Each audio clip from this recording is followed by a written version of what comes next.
नमस्कार दोस्तों, मैं आशीष झारिया स्वागत करता हूं आपका गवर्नमेंट एग्ज़ाम अड्डा बालाघाट में। आज से हम हिंदी का एक नया सेशन स्टार्ट करने वाले हैं जिसमें हम पढ़ेंगे हिंदी व्याकरण। और आज हम देखते हैं हिंदी व्याकरण का सामान्य परिचय। जैसे आज हम पढ़ते हैं हिंदी भाषा का स्वरूप, हिंदी भाषा का स्वरूप व इसका सामान्य परिचय।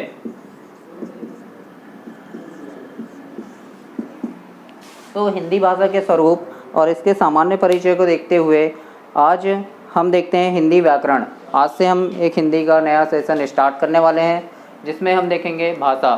तो मैं यहाँ पे क्या है, आप लोगों को सारी चीज़ें लिखकर बता नहीं पाऊँगा क्योंकि बहुत बड़ा मैटर हो जाएगा। इसीलिए मैं आपको समझाऊँगा, समझा के बताऊँगा। जो लिखने लायक चीज़ें हैं वे आपको मैं लिखकर भी समझाऊँगा। तो कोशिश करूँगा अपना बेस्ट देने का, बहुत अच्छा करने का। तो आइए हम देखते हैं जो हिंदी भाषा व व्याकरण है और उसका हम आज सामान्य परिचय देखेंगे। तो इसमें हम सबसे पहले देखते हैं क्या होता है। व्याकरण पढ़ने से पहले हम सबसे पहले क्या पढ़ेंगे, भाषा देखेंगे। तो हम देखेंगे कि भाषा क्या होती है। तो भाषा जो होती है, भाषा जो बनी होती है यह भास धातु से बनी होती है। भाषा भास धातु से बनी होती है। भाषा किससे बनी होती है? भास धातु से बनी होती है। अब आप बोलेंगे कि ये भास धातु क्या है? तो जो धातु होती है, भास धातु जो होती है, तो भास धातु का शाब्दिक अर्थ होता है विचार प्रकट करना। भास धातु जो होता है इसका शाब्दिक अर्थ होता है विचार प्रकट करना या विचारों की अभिव्यक्ति। हम अपने विचार जिस माध्यम से किसी दूसरे तक पहुंचाते हैं वह कहलाती है भाषा। और जो धातु होती है, धातु को हम जानते होंगे, धातु क्या होती है? तो धातु जिन्हें हम हिंदी में क्रिया कहते हैं। जैसे हम हिंदी पढ़ते हैं तो जिन्हें हम हिंदी में क्रिया कहते हैं, तो संस्कृत में उसे ही धातु कहा जाता है। तो वही होती है धातु। तो आप समझ गए होंगे कि भास धातु क्या है। भास धातु क्या है? एक विचार प्रकट करने की अभिव्यक्ति। या हम भास धातु को पढ़ें तो क्या होता है, विचार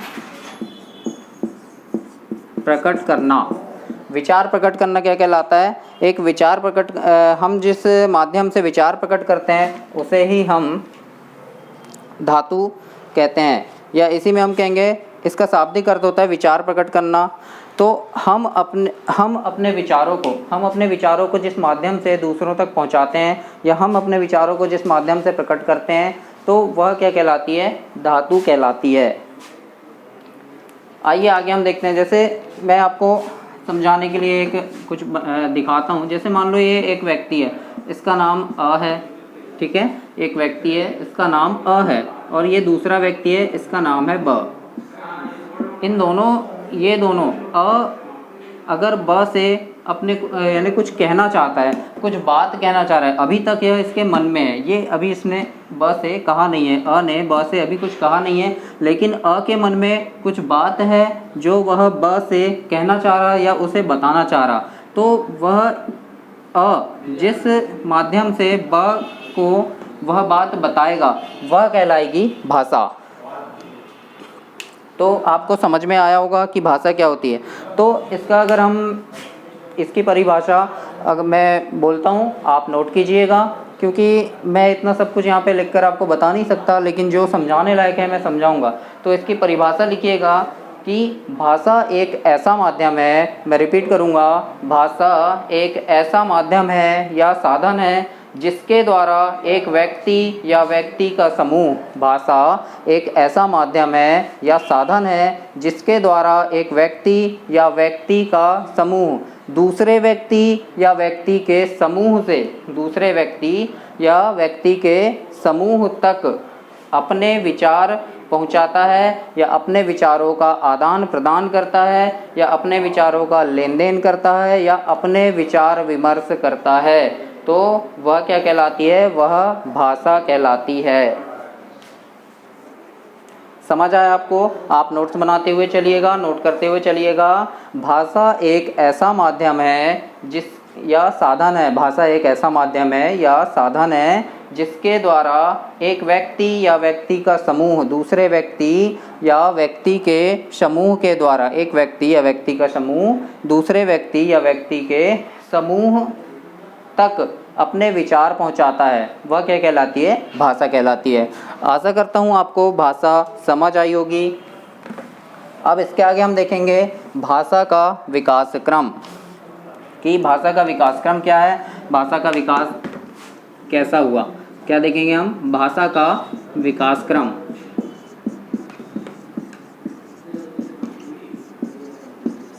भाषा का विकास क्रम, जहाँ तक मुझे पता है आप लोग जानते होंगे भाषा का विकास क्रम क्या है। भाषा का विकास क्रम है, सबसे पहले जब भाषा का विकास क्रम में सबसे पहले आता है सुनना।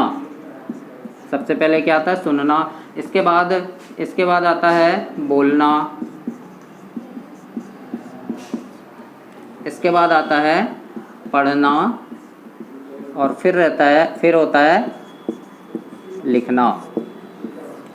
भाषा के विकास क्रम में सबसे पहले रहता है सुनना, फिर होता है बोलना, फिर होता है पढ़ना और फिर लिखना। आप जब कोई बच्चा भाषा सीखता है या जब कोई व्यक्ति भाषा सीखता है या कोई बच्चा भाषा सीखता है तो आपने देखे होगा सबसे पहले वह सुनना सीखता है, ना कि बोलना, ना कि पढ़ना। सबसे पहले क्या सीखता है? सुनना सीखता है। सुनना सीखेगा, उसे भले ही समझ ना आए कि व्यक्ति बोल क्या रहा है, उसे उसकी लैंग्वेज समझ नहीं आती, उसकी भाषा समझ नहीं आती, लेकिन वह सुन तो सकता है। जब बचपन में कोई चीज़ उसके सामने कोई बात करते रहता है या कोई शोर होता है तो वह सुनता ज़रूर है, लेकिन वह उस चीज़ को समझ नहीं पाता। तो व्यक्ति सबसे पहले क्या करता है? सुनना सीखता है। उसके बाद धीरे धीरे जो चीज़ सुनता है, इधर उधर से जो बातें सुनते रहता है, उसे वह बोलना सीखता है। बोलना सीख जाने के बाद वह धीरे धीरे पढ़ना सीखता है और पढ़ने के बाद धीरे धीरे लिखना सीख जाता है। तो ये है भाषा का विकास क्रम। इसे हम शॉर्ट में सुबोपली भी बोलते हैं। क्या बोलते हैं? सुबोपली। सुबोपली भी इसको शॉर्ट में बोलते हैं। लेकिन शिक्षण विधियों की बात करूं तो शिक्षण विधि हम पढ़ेंगे बाद में, आगे धीरे धीरे व्याकरण पढ़ेंगे, इसके बाद हम शिक्षण विधियों पर भी जाएंगे। तो शिक्षण विधियों में बहुत सारे ऐसे मनोवैज्ञानिक हैं, बहुत सारे जो वैज्ञानिक हैं, सभी ने जो भाषा का विकास क्रम है सुनना, बोलना, पढ़ना और लिखना ही बताया। लेकिन एक ऐसी वैज्ञानिक है डॉक्टर मारिया मॉन्टेसरी, जिन्होंने इसका विकास क्रम कुछ इस प्रकार बताया है: सुनना, बोलना, फिर लिखना, फिर पढ़ना। बाकी सब सेम है, लेकिन जो पढ़ना और लिखना है इसे इनका क्रम उन्होंने चेंज कर दिया है। तो ये किसने बताया? मारिया मॉन्टेसरी ने बताया है। यहाँ तक आपको समझ में आया होगा कि भाषा का विकास क्रम क्या है, भाषा का विकास क्रम क्या है: सुनना, बोलना, पढ़ना और लिखना। अब आगे हम देखते हैं भाषा के प्रकार। भाषा के प्रकार देखते हैं।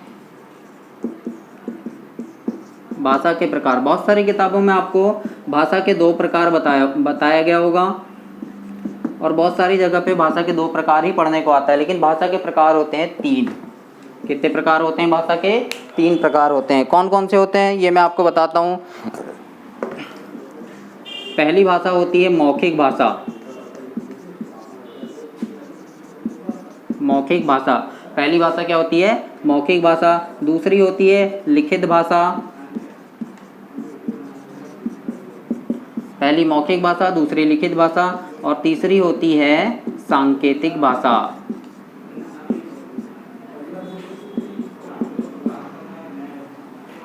भाषा के प्रकार में 3 प्रकार की भाषाएं होती है। पहली होती है मौखिक भाषा, दूसरी लिखित भाषा और तीसरी होती है सांकेतिक भाषा। 3 प्रकार की भाषाएं होती है। तो मौखिक भाषा क्या है?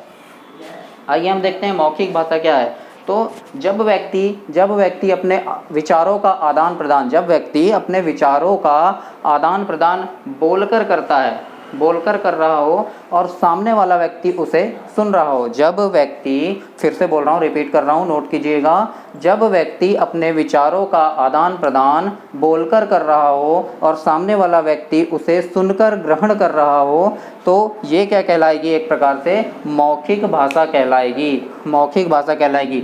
जब 2 व्यक्ति बात कर रहे हैं, अभी मैंने आपको थोड़ी देर पहले बताया था, ये अ है और ये एक व्यक्ति है, इसका नाम है ब।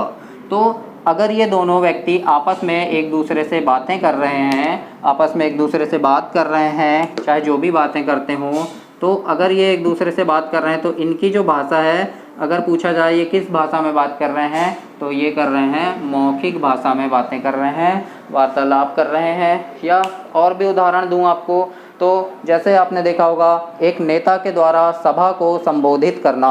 एक नेता के द्वारा सभा को संबोधित करने में ये आता है कि जब नेता किसी सभा को संबोधित करता है तो आपने देखा होगा कि नेता सभा को संबोधित करते हुए कुछ अपनी बात व्यक्त करता है और सामने जितनी भी जनता बैठी रहती है, जितने भी लोग बैठे रहते हैं, वे सारे लोग नेता की बातों को ध्यान से सुनते हैं। तो अगर यहाँ पे अगर क्वेश्चन पूछा जाए, और आजकल क्वेश्चन ऐसे ही आते हैं, भाषा के प्रकार कॉमन हो गया है, 3 प्रकार होते हैं, सबको पता रहता है, लेकिन जब प्रश्न पूछा जाता है परीक्षा में तो इस प्रकार से पूछा जाता है, कोई उदाहरण दे दिया गया रहता है और उसमें पूछा जाता है कि अगर किसी नेता के द्वारा सभा को संबोधित किया जा रहा है तो ये किस प्रकार की भाषा है, तो आपको बताना होगा लिखित है, मौखिक है या सांकेतिक है। तो यहाँ पे उसका उत्तर होगा कि यह मौखिक भाषा है।